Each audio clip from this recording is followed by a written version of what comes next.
Hello नमस्कार दोस्तों, मैं विकास फास्ट लर्न में आप सभी का स्वागत है। सीटेट फरवरी 2026 में जो होने वाला है दोस्तों, इसके लिए सीडीपी के जो भी इम्पोर्टेंट पॉइंट्स हैं, इम्पोर्टेंट टॉपिक्स हैं, इन सभी का हम चर्चा करेंगे।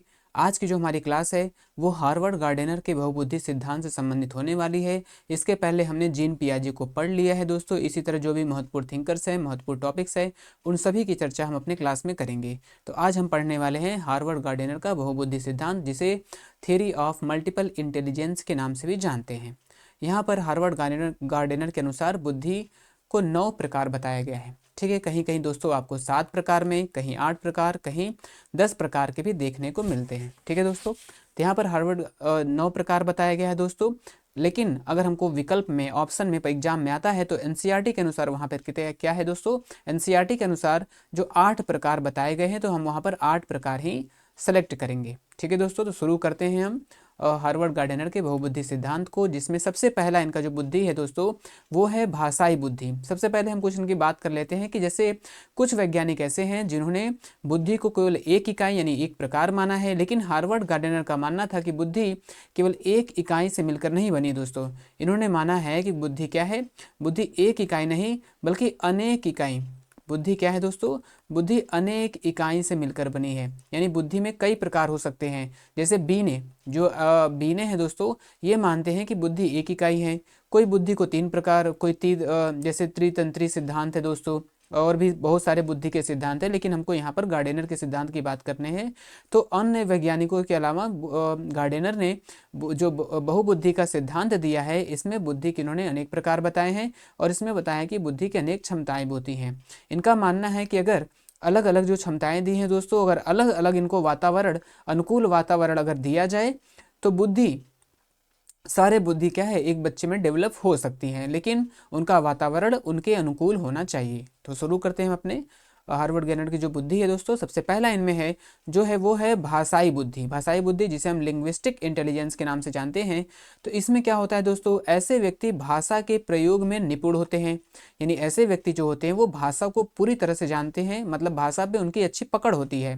ऐसे व्यक्ति में जो शब्दावली यानी उनकी वोकैब होती है, यानी उनकी जो शब्दों की समझ होती है, उनको किस स्थान पर किस तरह से बात करना है, किस तरह से लोगों को अपने बस में, मतलब बात के जरिए लोगों का मन मोह लेना है, तो एक तरह से वो भाषा पर उनकी अच्छी पकड़ होती है।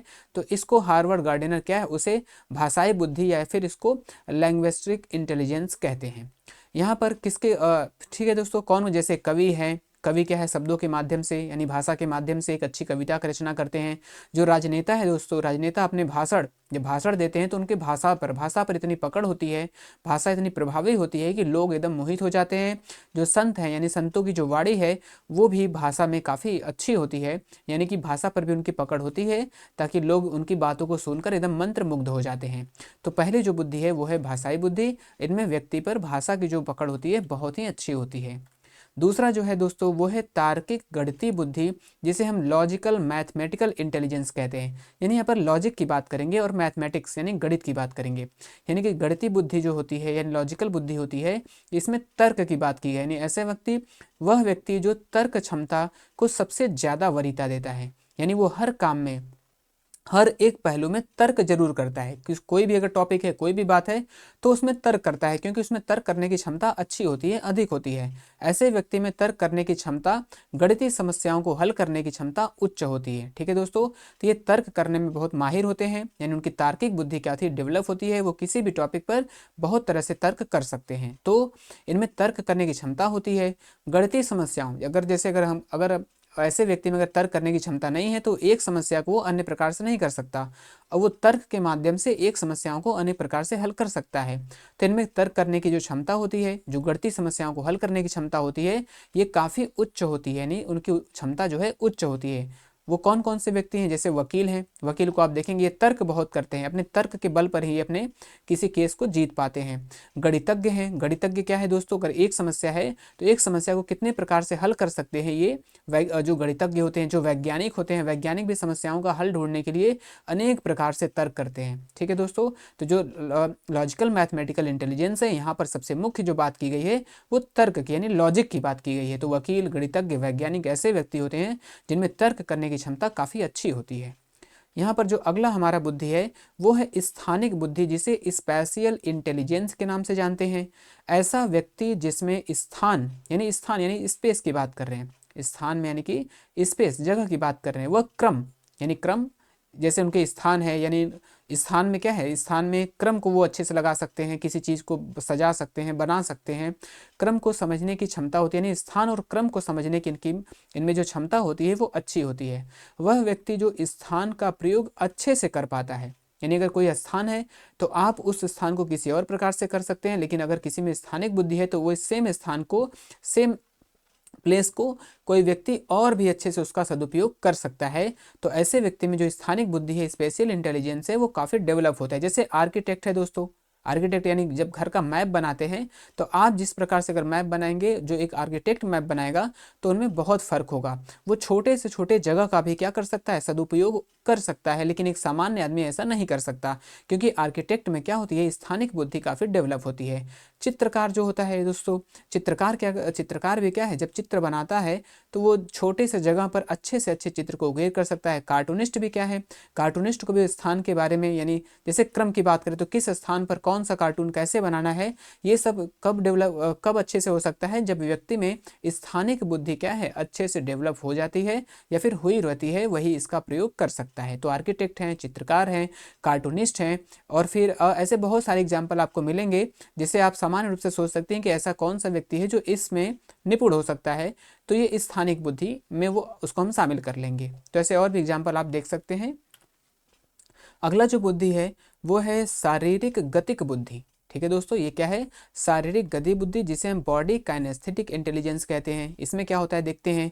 वह व्यक्ति जिसमें गति पर नियंत्रण रखने की क्षमता हो, अथवा ऐसा व्यक्ति जिसमें गतिशील परिस्थितियों में भी निर्णय लेने की क्षमता हो, यानी जब गति की स्थिति में हो, चलने की अवस्था में हो, चलने की स्थिति में हो, तब भी क्या करे, वो निर्णय ले सके। ठीक है दोस्तों, जैसे यहाँ पर एग्जाम्पल में देख, जैसे पायलट है, पायलट अगर अपनी गाड़ी चला रहा है, या फिर पायलट अगर एरोप्लेन चला रहा है, या फिर लोको पायलट, ट्रेन पायलट की बात हो सकती है, एरोप्लेन पायलट की बात हो सकती, उन्होंने जब उनके सामने अगर कोई समस्या आती है तो वो तुरंत क्या करते हैं, डिसीजन लेते हैं। तो डिसीजन पे ही उन पर डिपेंड करता है कि उनकी गतिक बुद्धि है, यानी वो, क्योंकि उनका जो जैसे एरोप्लेन है तो एरोप्लेन नीचे आ रहा है, तो वो स्पीड में दोस्तों, उनके जो 1 सेकेंड का भी टाइम है उनके लिए बहुत कीमती होता है, उतने में ही उनको डिसीजन लेना होता है। तो उनकी गतिक बुद्धि क्या होती है, बहुत अच्छी होती है, ताकि वो मिनटों में सॉरी दोस्तों सेकंडों में क्या कर सकते हैं, निर्णय ले सकते हैं कि उनको करना क्या। जैसे ड्राइवर हो गए, खिलाड़ी हो गए दोस्तों, खिलाड़ी जैसे फुटबॉल है, क्रिकेट है, और बहुत सारे ऐसे गेम हैं, जैसे अगर उनके सामने अगर कोई बॉल आ रहा है तो ऐसा नहीं कि वो खड़े होकर कुछ देर सोचेंगे इसका क्या करना है, क्योंकि वहाँ वो मूवमेंट में है, गति में है दोस्तों, यानी कि वहाँ पे काइनेस्थेटिक की बात हो रही है, मूवमेंट में है। तो उनको तुरंत डिसीजन लेना है कि हमको जैसे अपने बैट को किस तरह से टर्न करना है, बॉल किस तरह से आ रहा है, किस तरह से हमको टर्न करना है। जैसे रैकेट से बैडमिंटन है, ऐसे बहुत सारे गेम हैं जिसमें गतिक बुद्धि का प्रयोग किया जाता है। ठीक है दोस्तों, तो उनमें गतिक जो बुद्धि होती है, जैसे पायलट, ड्राइवर, क्योंकि इसमें गतिशील परिस्थितियों में इनका निर्णय लेने की क्षमता काफ़ी अच्छी होती है। तो यह है शारीरिक गतिक बुद्धि। आगे जो है सांगीतिक बुद्धि, हमको नाम से पता चल रहा है, जिनमें संगीत यानी म्यूजिकल इंटेलिजेंस की बात की जा रही है। वह व्यक्ति जो संगीत में निपुण हो, जिसमें सुर, ताल, लय, उसमें कोऑर्डिनेशन कर सके, संगीत की रचना कर सके। ठीक है, सो वो संगीत की रचना कर सके, संगीत को बना सके, इन सभी काम, सीधी सी बात है, हमारा यहाँ पर संगीत से संबंधित, इसका नाम ही है सांगीतिक बुद्धि, जो हमारे म्यूजिकल से यानी संगीत से संबंधित होता है। इसमें संगीत से संबंधित जितने भी महत्वपूर्ण बातें होंगे सब में इसमें शामिल किए जाएंगे। इसमें कौन कौन आएगा, जो जैसे गायक है, गीतकार हैं, संगीतकार हैं, इनमें सांगीतिक बुद्धि यानी म्यूजिकल इंटेलिजेंस काफ़ी अच्छे से डेवलप होता है। तो ये हमारा सांगीतिक बुद्धि के अंतर्गत आ जाएगा। आगे है अंतरा वैयक्तिक बुद्धि, जिसे हम इंट्रापर्सनल कहते हैं। ठीक है दोस्तों, इंट्रा मतलब खुद के बारे में, यानी ऐसा व्यक्ति, वह व्यक्ति जो अपने मनोभाव, अपने की बात कर रहे हैं दोस्तों। यहाँ सबसे एक, अभी आगे हम पढ़ेंगे इंटरपर्सनल व्यक्ति है, लेकिन हम यहाँ इंट्रापर्सनल व्यक्ति की बात कर रहे हैं। ठीक है दोस्तों, अंतरा व्यक्ति की बात कर रहे हैं, जो अपने मनोभाव को अच्छे से समझ पाता है, अपने संवेग, अपने भाव, अपने व्यवहार का अपने अनुसार नियंत्रण कर पाता है, यानी उसका जो है अपने व्यवहार, अपने मन, अपने मनोभाव, यानी अपने बारे में वो अच्छी जानकारी रखता है, उसे हम अंतरा वैयक्तिक बुद्धि कहते हैं। ठीक है दोस्तों, अर्थात उसे स्व नियंत्रण करने की क्षमता होती है, यानी उसको उसके अपने शरीर पर, अपने मनोभाव पर, अपने इच्छाओं पर, अपने व्यवहार पर पूरी तरह से नियंत्रण होता है, वो अपने आप को अच्छी तरह से जान पाता है, उसे अंतरावैयक्तिक बुद्धि कहते हैं या फिर इंट्रा पर्सनल इंटेलिजेंस कहते हैं। इसमें जैसे एक शिक्षक हो गया दोस्तों, शिक्षक क्या करता है, अपने आप को नियंत्रित रखता है, वो अपने आप को जानता है कि हमें किस तरह से पढ़ाना है, हमें किस तरह से सिचुएशन को हैंडल करना है। जैसे संत महात्मा है, महापुरुष हैं, ये अपने आप को यानी अपने अंतरात्मा को, अपने मन को, अपने मन भाव को, अपने व्यवहार को ये बहुत अच्छी तरह से समझे हुए रहते हैं, तभी ये संत महात्मा या महापुरुष बनते हैं। तो इसे अंतरावैयक्तिक बुद्धि कहते हैं। आगे जो है अंतरवैयक्तिक बुद्धि। अंतरवैयक्तिक अभी जैसे हम लोगों ने पढ़ा इंट्रापर्सनल, वो खुद के बारे में जानना था, लेकिन जो अंतरवैयक्तिक बुद्धि है ये अपने नहीं बल्कि दूसरों के, यहाँ पर दूसरे व्यक्ति के मनोभाव, इच्छाओं व आवश्यकताओं को जानने में निपुण होते हैं। यानी दूसरे व्यक्ति को क्या क्या जरूरत है वो उसको देख कर समझ जाएंगे कि ये कैसा व्यक्ति है, इसके उसके क्या इच्छाएं हैं, या फिर वो ईमानदार है या फिर चोर है। मतलब दूसरे के मनोभाव को, दूसरे की इच्छाओं को वो समझ पाता है, दूसरों को समझने में इतना निपुण होता है कि वह उसे अपने बातों में या फिर अपने बस में कर लेता है। यानी कि वो दूसरे को समझता है, फिर उसकी आवश्यकताओं के अनुरूप उससे बात करेगा तो उस व्यक्ति को महसूस होगा कि नहीं नहीं, ये आदमी तो बहुत ज़्यादा हमारे बारे में जान रहा है, बहुत अच्छे से। जैसे बहुत सारे जैसे सेल्समैन है, देखिए सेल्समैन है, बिजनेसमैन है, बीमा एजेंट है, और ऐसे नहीं कि जैसे बीमा एजेंट है, जैसे हम लोग साधु महात्मा संत की बात करें तो उनको भी हम इसमें शामिल कर सकते हैं, क्योंकि उनको उनमें इतनी शक्ति कह सकते हैं या फिर इतनी साधना होती है कि वो दूसरे के मन के बारे उनको देख कर वो समझ जाते हैं कि ये किस स्थिति में है। तो एक व्यक्ति में कई सारे बुद्धि हो सकती है, ठीक है दोस्तों, तो उदाहरण में हम उसको भी शामिल कर सकते हैं। तो इसको हम अंतरवैयक्तिक बुद्धि कहते हैं, जो दूसरे के मनोभावों को अच्छे से समझ पाता है। तो ये हमारा अंतरवैयक्तिक बुद्धि, जिसे हम इंटर पर्सनल इंटेलिजेंस के नाम से जानते हैं। आगे जो है हमारा प्राकृतिक बुद्धि है। प्राकृतिक मतलब नेचुरल, ठीक है, नेचुरलिस्टिक इंटेलिजेंस है दोस्तों। यहाँ पर गार्डनर ने इस बुद्धि को 1998 के संशोधन के बाद जोड़ा है। ठीक है दोस्तों, इसको 1998 में जब गार्डनर ने इसका संशोधन किया था तब इसको जोड़ा था। ऐसे बुद्धि वाले व्यक्ति में प्रकृति से बहुत अधिक लगाव होता है। यहाँ पर नाम ही है इसका प्राकृतिक बुद्धि, यानी प्रकृति से व्यक्ति का बहुत ही लगाव होता है। जिसमें प्रकृति में कौन आएंगे दोस्तों, प्रकृति में हमारे पेड़ पौधे आएंगे, जीव जंतु आएंगे, झील झरने आएंगे, हमारा जो जलवायु है, इन्वायरमेंट है, यानी प्रकृति से रिलेटेड जितने भी जो कुछ भी है इसमें इसका रुचि बहुत ज़्यादा होता है। इसमें उसकी रुचि होती है, इसमें इसका लगाव होता है, प्रकृति से होता है। तो उसमें क्यों, क्योंकि उसमें प्राकृतिक बुद्धि क्या होती है, काफ़ी अच्छे से डेवलप होती है, जिसको हम नेचुरलिस्टिक डेवलपमेंट भी कहते हैं। जैसे कौन कौन आ सकता है इसमें, जैसे कोई पर्यावरणविद है, कोई जंतु विज्ञानी है, जैसे कोई गार्डनर यानी माली है, कोई वनस्पति शास्त्री है, ठीक है। तो उनमें प्राकृतिक बुद्धि अच्छे से होती है और उनका उस क्षेत्र में लगाव अच्छे से होता है। तब प्राकृतिक बुद्धि अगर नहीं है, आप किसी व्यक्ति को भेज दीजिए कि आप जाइए पेड़ पौधों का अध्ययन कीजिए, अगर उसमें उसका लगाव नहीं है तो वह नहीं कर पाएगा। लेकिन अगर जिसमें प्राकृतिक बुद्धि है तो उसको प्रकृति से संबंधित अगर आप अध्ययन करने के लिए रिलेट करेंगे तो काफ़ी अच्छे से, काफ़ी मन से और काफ़ी डीपली स्टडी वह व्यक्ति कर सकता है। आगे जो है वो है हमारा अस्तित्ववादी बुद्धि। अस्तित्ववादी बुद्धि कौन है दोस्तों, जिसको हम एग्जिस्टेंशलिस्टिक इंटेलिजेंस के नाम से जानते हैं। तो गार्डनर ने इस बुद्धि को 2000 यानी सन 2000 के संशोधन के बाद जोड़ा है। ऐसे बुद्धि वाला व्यक्ति संसार के रहस्य यानी अस्तित्व की बात करता है। जैसे जो फिलोसफर होते हैं, जैसे देखिए यहाँ पे जो दार्शनिक हैं, जो महात्मा हैं, जो वैज्ञानिक हैं, ये संसार में जो रहस्य है दोस्तों, जैसे रहस्य में क्या, जैसे ब्रह्मांड की उत्पत्ति कैसे हुई, जीवन क्या है, मृत्यु क्या है, इन सब पर यानी कि जो रहस्यमयी चीज़ें हैं इन पर विचार करने के लिए इनमें जो बुद्धि होती है काफ़ी क्या होती है, अच्छी होती है, जिसमें अस्तित्ववादी बुद्धि हम कहते हैं। तो ये जीवन, मृत्यु, संसार, ब्रह्मांड यानी कि ये संसार कैसे बना, इन सब के बारे में जानने के लिए बहुत उत्सुक होता है और इनमें इनका लगाव भी काफ़ी ज़्यादा होता है। तो ऐसे बुद्धि को हम अस्तित्ववादी बुद्धि कहते हैं, जो अस्तित्व के बारे में जानने का प्रयास करता है। जिसमें सबसे हमारा इंपॉर्टेंट कौन आ जाएगा, जो दार्शनिक होता है या महात्मा या वैज्ञानिक होते हैं। इसी तरह अगर अब इसमें तो हम लोग लगता है शामिल नहीं किया है, जैसे कोई आध्यात्मिक बुद्धि की बात करें, आध्यात्मिक जो 10वां बुद्धि है, जैसे 7 प्रकार, 9 प्रकार, 10 प्रकार बताया जाता है, तो एक आध्यात्मिक बुद्धि भी होता है दोस्तों। आध्यात्मिक बुद्धि इसके नाम से भी हम समझ जाएंगे, जिसमें अध्यात्म यानी पूजा पाठ, भगवान के प्रति लगाव जहाँ पर होती है, ऐसे व्यक्ति में क्या होता है, तो ऐसे व्यक्ति में आध्यात्मिक बुद्धि होती है। अध्यात्म समझ रहे हैं, जिसमें मेडिटेशन हो, भगवान से के प्रति झुकाव हो, पूजा पाठ करने में उसका मन लगता हो, तो वो यहाँ पर क्या होगा, यानी उसके में क्या है, उसके में जो है आध्यात्मिक बुद्धि काफ़ी अच्छे से है।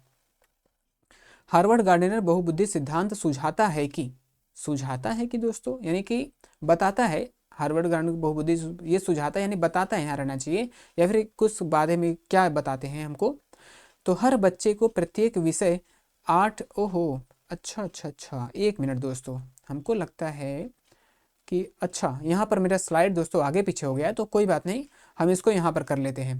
वो हमारा वो प्रश्न आ गया यहाँ पर जो है, ये प्रश्न हार्वर्ड गार्डनर बहुबुद्धि सिद्धांत सुझाता है कि ये प्रश्न है दोस्तों, सुझाता वहाँ पे सही लिखा है, लेकिन पहले हम इसको पढ़ेंगे। यहाँ पर कुछ महत्वपूर्ण तथ्य भी है, उसके बाद हम प्रश्नों को करेंगे। कुछ महत्वपूर्ण तथ्यों में क्या है दोस्तों, यानी हार्वर्ड गार्डनर के जो बहुबुद्धि सिद्धांत है, यहाँ पर कुछ महत्वपूर्ण बातें भी की गई हैं। जैसे हार्वर्ड गार्डनर ने बुद्धि को एक इकाई के रूप में स्वीकार नहीं किया है, यानी ये जो हार्वर्ड गार्डनर हैं, ये बहुबुद्धि, क्योंकि बहुत यानी ये अनेक प्रकार की बुद्धि को अनेक प्रकार मानते हैं, बल्कि एक इकाई के रूप में स्वीकार नहीं करते हैं। ये इसमें से जो टॉपिक बना है दोस्तों, यहाँ से प्रश्न पूछा जाता है। गार्डनर ने यह भी बताया है कि हमारी बुद्धि अनेक प्रकार की क्षमताओं से मिलकर बनी है, यानी इन्होंने बताया कि अनेक प्रकार की क्षमता, जैसे कौन कौन सी, जैसे अभी हम लोगों ने 8-9 प्रकार की जो क्षमताएं पढ़ी हैं, एक तरह से वो क्षमताएं हैं, तो अनेक प्रकार यानी बहुबुद्धि की बात करते हैं हार्वर्ड गार्डनर जी। बुद्धि एक कार की न होकर बहुकार की है, यानी इसमें बहुत सारे कारक हैं। ठीक है दोस्तों, जैसे बहुत सारे जो वैज्ञानिक है बुद्धि को एक कार की मानते हैं, लेकिन जो गार्डनर है वो कहते हैं कि बुद्धि एक कार की नहीं, बल्कि बुद्धि बहुकार की होती है। आगे जो है महत्वपूर्ण तत्व में कुछ और बातें की गई हैं। यदि किसी बालक को अनुकूल वातावरण उपलब्ध कराया जाए तो उसमें सभी प्रकार के बुद्धि का विकास संभव है। जैसे हम लोग पढ़े ना, अंतर्वैयक्तिक, अंतरावैयक्तिक, गणितीय बुद्धि, तार्किक बुद्धि, और फिर जो आध्यात्मिक बुद्धि है, अस्तित्ववादी बुद्धि है, प्राकृतिक बुद्धि है। यानी कि हार्वर्ड गार्डनर कहते हैं कि अगर उनको सभी प्रकार के इन्वायरमेंट मिले, जैसे प्राकृतिक बुद्धि है तो प्राकृतिक इन्वायरमेंट मिले, गणितीय तार्किक बुद्धि है तो उनको एक तरह से साइंटिफिक इन्वायरमेंट मिले, तो अगर उनको इस तरह का इन्वायरमेंट अगर हम प्रोवाइड कराएंगे तो उसमें इन सभी प्रकार के जो बुद्धि हैं वो डेवलप हो सकते हैं। इनका ऐसा बिल्कुल भी मानना नहीं है कि एक व्यक्ति में एक ही बुद्धि प्रकार का विकास हो सकता है। इनका यही है कि अगर हमको अनुकूल वातावरण अगर उपलब्ध कराते हैं तो सभी प्रकार की बुद्धि क्या हो सकती है, डेवलप हो सकती है। इस सिद्धांत की आलोचना यह आधार, इसकी आलोचना भी की गई है, कुछ जो वैज्ञानिक हैं इसकी आलोचना भी करते हैं। इस सिद्धांत की आलोचना का आधार यह है कि यह एक वृहद विभाजन है। ठीक है दोस्तों, 8 प्रकार 9 प्रकार का विभाजन किया गया है, जिसके कारण बुद्धि का परीक्षण कर पाना बहुत कठिन है। यानी एक प्रकार की, 2 प्रकार की, यानी अगर एक प्रकार की कितने प्रकार की बुद्धि का परीक्षण करेंगे, तो इस प्रकार से इनकी आलोचना की गई है।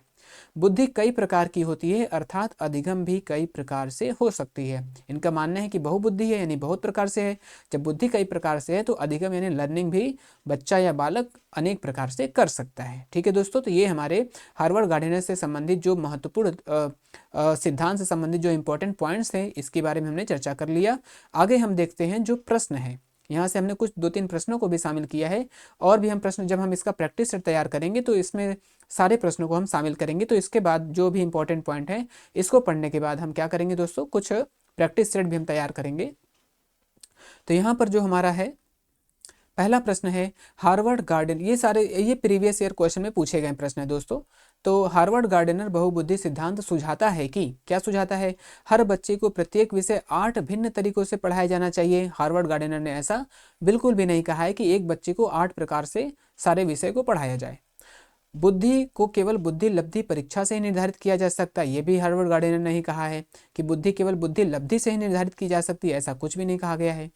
शिक्षक को चाहिए कि विषयों को वैकल्पिक विधियों से पढ़ाने के लिए बहुबुद्धियों को एक रूपरेखा के रूप में ग्रहण करें। आगे देखते हैं, क्षमता भाग्य है, क्षमता यानी किसी बच्चे की जो क्षमता है वो उस पर भाग्य पर निर्भर करती है, ये भी ऐसा नहीं कहा गया है।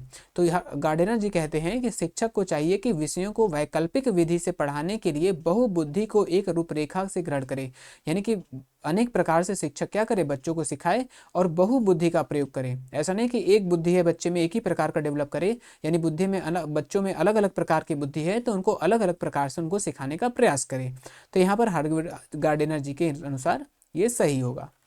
आगे जो है एकाधिक बुद्धिमानी का सिद्धांत, एकाधिक बुद्धिमानी का सिद्धांत, यहाँ पर जो मल्टीपल इंटेलिजेंस थ्योरी है इसी की बात की गई। हिंदी वर्ड है दोस्तों, काफ़ी कठिन होता है।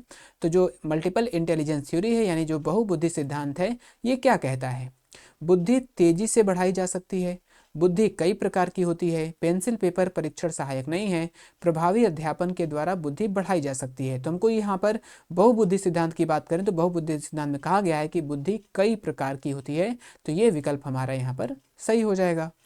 आगे जो है बुद्धि के बारे में कौन सा कथन सही है, तो यहाँ देखेंगे, बुद्धि अनुभव के परिणाम के रूप में व्यवहार में एक स्थायी परिवर्तन है। तो जो स्थायी परिवर्तन, हम व्यवहार में स्थायी परिवर्तन है, तो यहाँ पर बुद्धि की बात नहीं बल्कि वहाँ लर्निंग की बात की गई है कि जो लर्निंग है यानी जो अधिगम होती है वो व्यवहार में एक स्थायी परिवर्तन होता है। तो यहाँ पर लर्निंग होता तो सही हो जाता।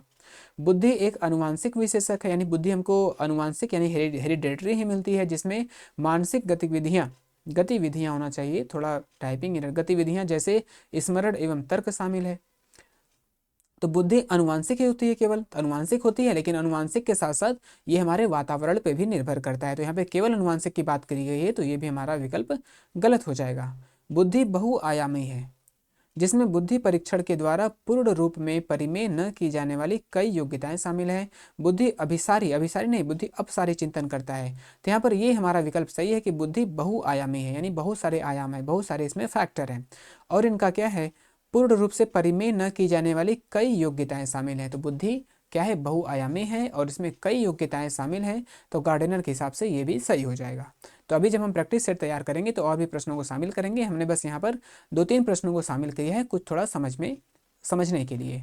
तो यहाँ पर जो गार्डनर की बुद्धि सिद्धांत है ये कंप्लीट होता है। इसका पीडीएफ आपको हमारे Telegram channel fast learn by Vikas पर दोस्तों मिल जाएगा। आप यहाँ से ज्वाइन करके आप आपको पीडीएफ प्रोवाइड कर दिया जाएगा। इसके बाद क्लास हमारा समाप्त होता है दोस्तों। आप हमारे चैनल को लाइक करिए, शेयर करिए, सब्सक्राइब करिए, और क्लास कैसा लगा इसको आप कमेंट में ज़रूर बताइएगा दोस्तों। तो आप सभी का हमारे क्लास में जुड़ने के लिए बहुत बहुत धन्यवाद।